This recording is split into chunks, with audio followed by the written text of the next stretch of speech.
Episode 0 Virginia Tech Student Decapitation. Hi everyone, Buttons Tales here.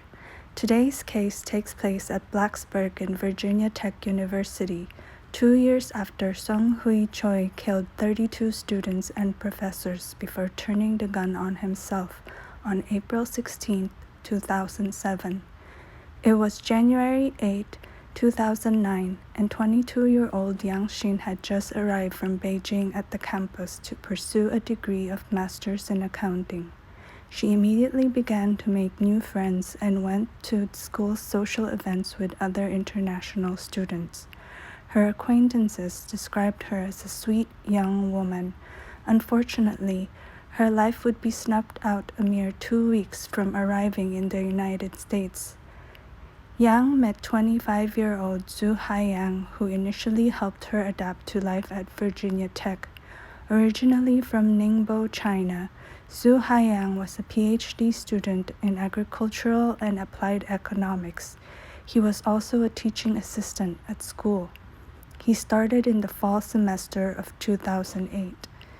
In her short time on campus, Yang came to appreciate Zhu's friendship and even listed the man as an emergency contact. Meanwhile, Zhu soon fell in love with Yang.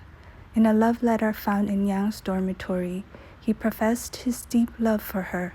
The letter also states how beautiful he thought Yang was and how happy and fulfilled she made him, further stating that he would treasure her forever. He ended the letter by asking her to be his girlfriend. However, on the morning of January 20th, 2009, Yang politely rejected him, saying that he already had a fiancée back in China. This deeply angered Zhu. He fervently believed that Yang's fiancée could not compare to himself in terms of education and background, and Yang should have realized that Zhu was the perfect husband for her. The next day, on January 21st, 2009, Zhu, hurt and broken-hearted, immediately put his plan into action. He purchased a claw hammer and an 8-inch butcher knife along with 2 other knives. Then, after buying the weapons, he proceeded to call Yang over a dozen times to arrange a meeting. At 7 p.m., he found Yang at Au Bon Pain restaurant at the campus's Graduate Life Center, and the two proceeded to have coffee together. Then, without warning, Zhu lunged at Yang with the butcher knife and began stabbing her in the throat.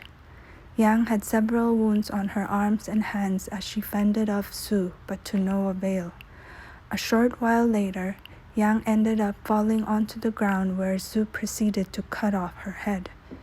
Several onlookers had witnessed the sudden attack and frantically called 911. When the police arrived at 7:10, Zhu could be seen holding Yang's head, covered in blood. His bag, which held the other sharp weapons, was strewn on the floor. During his arrest, Zhu said nothing to the police officers. After his arrest, Zhu was held without bond at the Montgomery County Jail.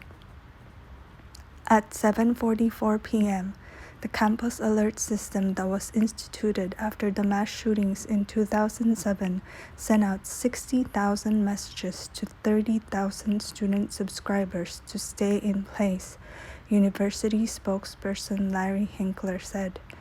The second notification to release the students was sent 40 minutes later.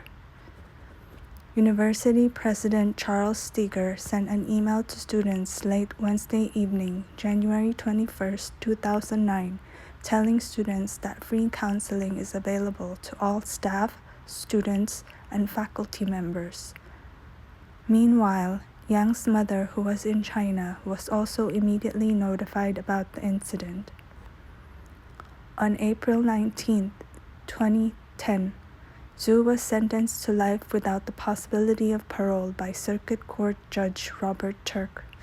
According to Turk, the brutality of the crime and the fact that Zhu beheaded Yang just a day after he was rejected defied any rational explanation. "I guess the rage you had to do that to someone. It just scares me," said Turk. Prosecutor Brad Finch said he was satisfied that the judge imposed the harshest punishment for the extremely brutal murder. In a hearing that lasted over 2 hours, the court heard testimony from the victim's mother made through an interpreter, as well as testimony from Bob Needham, a friend of Sue, and Daniel Murray, director of psychology at the University of Virginia's Institute of Law, Psychology, and Public Policy. Though Murray concluded that Sue was fit to stand trial, he claimed that Sue's mental illness is likely a key factor in the crime. Both his mother and grandmother likely had forms of schizophrenia, and Sue likely suffered through depression throughout his life. According to Murray, a series of unfortunate events led to Sue snapping that fateful day. Previously, Sue had posted on a Chinese blog that he had been frustrated over stock losses, indicating money issues. In fact, Sue's first semester at Virginia Tech was also not successful, and he was actually on academic probation. Following his 2008 fall semester, he had not returned to China during break and instead spoke to his father regarding leaving school and his thoughts to unalive himself. However, his family merely told him to stay in school and seek counseling. But Sue would not have a fruitful time with the counselor, stating that the counselor merely listened to him talk about his troubles and left without solving anything. Testimony from a close friend of Sue named Bob Needham painted Sue in a more favorable light. He described Sue as a very courteous guy who never spoke negatively about anything except the pressures of the agricultural and applied economics program. Sue had attended Needham's wedding in December of 2008 and at the reception caught the garter, indicating that he would be the next person to marry. Sue was very sociable and talked to everyone at the wedding. According to a fellow teaching assistant, Ken Stanton, Sue had good social skills. He had friends and he was a TA. You can't be a TA and not be social. Sue also made reference to the wedding during his counseling session with Murray. Maybe in too logical a way he decided he was going to get married, said Murray. Sue began to talk about fate and destiny very seriously and linked that in with the victim when he met her, per Murray. Murray also said that Sue began to sound odd and he considered Yang as the driving force in his life. Murray says that when Sue was with Yang, he didn't feel depressed. When Sue finally broke down and confessed his feelings to Yang, he was subsequently rejected, and somewhere in the night, he got the idea that he should take her with him to the next life. Murray indicated that Sue was depressed and delusional.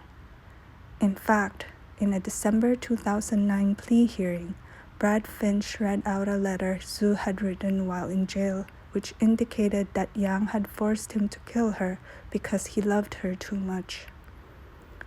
Corey Cox, a cafe worker at Aubon Payne, testified at the hearing that there had not been an argument before the attack.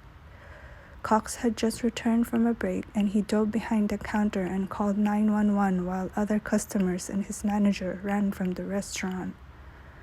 During the 911 call, Cox was told to look around the shop so he could give the 911 dispatcher more information. Each time he looked up, he saw Sue on top of Yang sawing through her neck. He noted that Sue did not look angry, however, he stared at Yang with a really blank, determined look. Yang's mother also took the stand, and through an interpreter, she asked the judge how she could continue on living without her only child. Following his arrest and incarceration, Sue had made an attempt to take his own life. He was found unconscious, hanging in his cell, and was later revived by hospital staff. Since then, he had been treated for mental illness and was currently on Prozac. The Commonwealth's attorney Finch said, Sue apologized to Yang's family and the Virginia Tech community during the hearing. I would like to offer my most sincere apology and my deepest remorse to the victim's family, the Virginia Tech community, and the Blacksburg community for what I have done. Not a single day went by without my conscience tortured by guilt and my heart aching in pain. I will never forgive myself for what I have done, said Sue. Well, that's gonna do it. If you enjoyed the story, please give it a thumbs up and leave a comment. See you next video. Bye.